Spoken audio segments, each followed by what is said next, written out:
On a sunny July afternoon in 2024, the seaside town of Southport was shattered by an act of unspeakable violence. At a dance studio, children were enjoying a Taylor Swift-themed class, their laughter and music filling the air.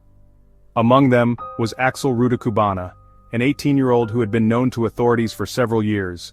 What unfolded that day would leave a permanent scar on the community, as Rudakubana's actions resulted in the deaths of 3 young girls, Baby King, Elsie Stancombe, and Alice da Silva Aguiar. 8 other children and 2 adults were also injured in the attack, their lives forever changed by the events of that day.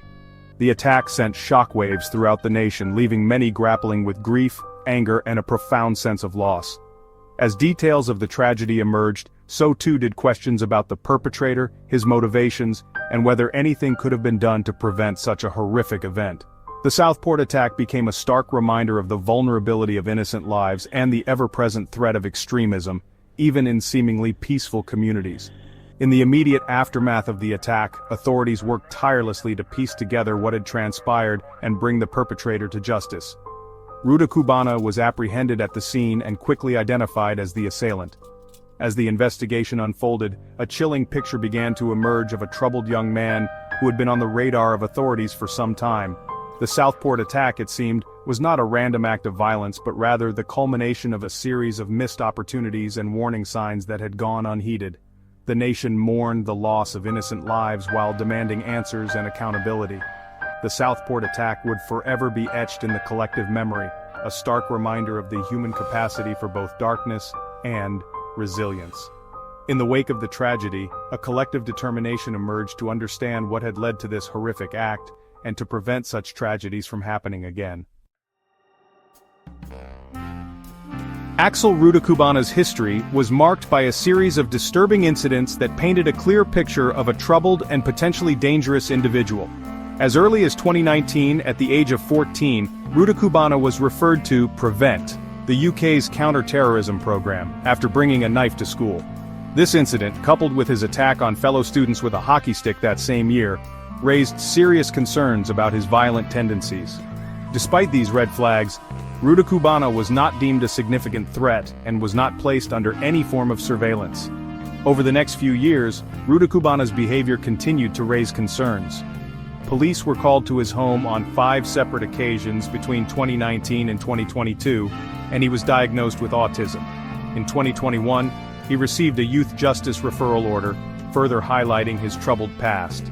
Despite these repeated encounters with authorities, Rudakubana's descent into extremism continued unchecked, culminating in the horrific events of July 2024. It is now clear that numerous opportunities to intervene and potentially prevent the Southport attack were missed. The repeated referrals to PREVENT, his history of violence, and his disengagement from mental health services all pointed to a young man in crisis. However, a combination of factors, including a lack of communication between agencies, an overstretched mental health system, and a failure to fully appreciate the severity of Rudakubana's condition, allowed him to slip through the cracks. In the aftermath of the attack, many have questioned whether more could have been done to prevent this tragedy. The case of Axel Rudakubana has exposed critical flaws in the UK's counter-terrorism and mental health systems, highlighting the urgent need for reform. The Southport attack serves as a tragic reminder that early intervention and a more holistic approach to dealing with troubled individuals are crucial in preventing future tragedies. While Axel Rudakubana's troubled past and history of violence were well documented, the question of what drove him to commit such a horrific act remains a subject of intense scrutiny. Investigations into his online activities have revealed a chilling pattern of radicalization, fueled by extremist content consumed in the darkest corners of the internet. Rudakubana's digital footprint tells a story of a young man descending deeper into a world of hate and violence, ultimately leading him to embrace terrorism. As early as 2021, Rudakubana began downloading materials from extremist websites, including an Al-Qaeda handbook outlining the group's ideology and tactics.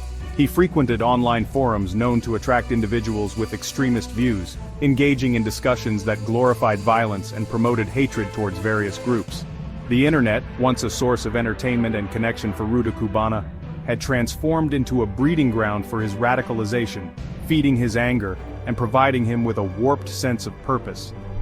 The ease with which Cubana accessed extremist content online is a sobering reminder of the challenges faced by law enforcement agencies in the digital age.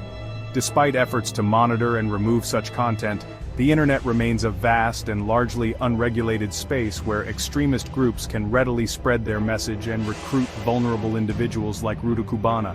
The case highlights the need for greater collaboration between governments, tech companies, and civil society to combat online extremism and prevent the internet from becoming a breeding ground for hate and violence.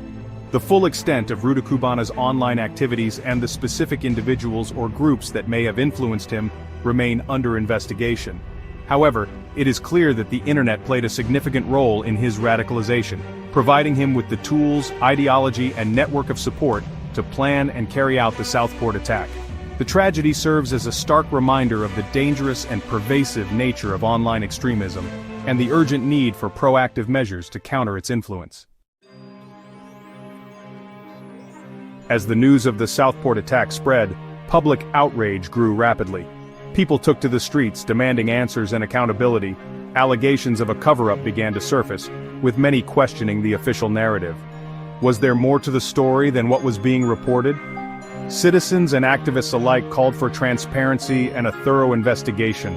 The pressure on authorities mounted, pushing the demand for truth to the forefront.